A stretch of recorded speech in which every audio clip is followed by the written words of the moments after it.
આ અંગે મળતી માહિતી પ્રમાણે સુરતના કાપોદ્રા શ્રીજીનગર વિભાગ 2 માં રહેતા રત્ન કલાકાર ભરતભાઈ વલ્લભભાઈ મોરડિયાએ પહેલી પત્ની સાથે છૂટાછેડા બાદ 10 વર્ષ અગાઉ મોનિકાબેન ઉર્ફે મંગળાબેન સાથે બીજા લગ્ન કર્યા હતા। મોનિકાબેનમાં પણ તે બીજા લગ્ન હતા અને તે ભરતભાઈના પહેલા લગ્ન થકી અવતરેલા એક પુત્ર અને પુત્રીની સાથે રહેતા હતા। જો કે 2 વખત ગળાના કેન્સરની સારવાર કરાવનાર ભરતભાઈ સાથે મોનિકાબેન નાની વાતોમાં ઝઘડા કરી પહેલા લગ્ન થકીના 2 બાળકોને હેરાન કરતા હોય તે કંટાળેલા હતા। ગત બપોરે 12:30 કલાકે પણ ભરતભાઈ સાથે ઝઘડો કરી મોનિકાબેન બાથરૂમમાં કપડાં ધોઈને નાહવા ગયા હતા ત્યારે તેની હત્યા કરવાનો નિર્ણય કરી બાથરૂમમાં ગયા હતા અને મોનિકાબેનના માથામાં કપડાં ધોવાના પ્લાસ્ટિકના ધોકા વડે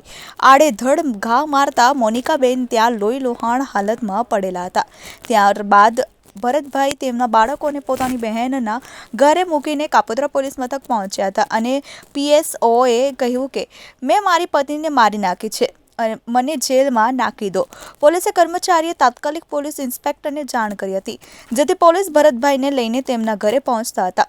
ત્યારે મોનિકાબેન બાથરૂમમાં નગ્ન અવસ્થામાં લોહી લોહાણ હાલતમાં જીવતા પડેલા હતા, જેથી પોલીસે પાડોશી મહિલાની મદદ મેળવી અને તેમને સારવાર માટે સ્વીમેર હોસ્પિટલ ખસેડાયા હતા, જ્યાં તેમને સારવાર મળી જતા જીવ બચી ગયો હતો। જો કે હાલ તેઓ સારવાર હેઠળ છે। કાપોદ્રા પોલીસે મોનિકાબેનના ભાઈ કિશોરભાઈ રામચંદ્ર સોનવણેની ફરિયાદના આધારે ભરતભાઈ વિરુદ્ધ હત્યાના પ્રયાસનો ગુનો નોંધી તેમની ધરપકડ કરી કાયદેસરની કાર્યવાહી હાથ ધરી છે। ગઈ તારીખ 10/9/2024ના રોજ કાપોદ્રા પોલીસ સ્ટેશન હદના શ્રીજીનગર વિભાગ 2 સોસાયટીમાં પતિએ પત્નીને કપડાં ધોવાના ધોકા વડે માથામાં ગંભીર ઇજાઓ પહોંચાડેલ હોય અને મરણતોલ ફટકા મારેલ હોય, જે અન્વયે આ કામના આરોપી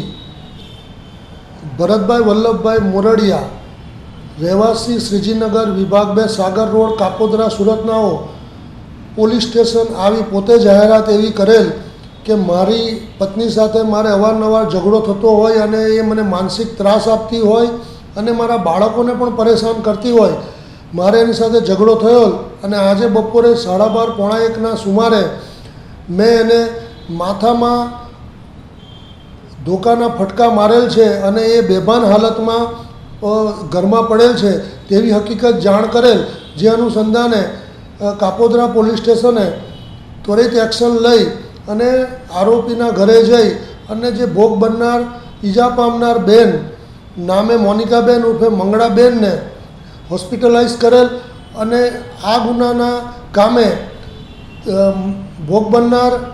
મોનિકાબેનના સગા સંબંધી આવતા કિશોર રામચંદ્ર સોનવણે રહેવાસી તેવડ ફળિયા નવાપુર જિલ્લા નંદુરબાર નાઓની કાયદેસરની ફરિયાદ લેવામાં આવેલ અને આ ગુનાના કામે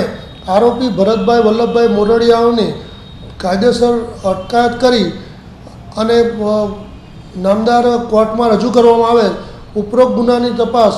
પોઈન્ટ શ્રી MB અવસુરા કાપોદ્રા પોસ્ટેનાઓ હાલ કરી રહેલ છે।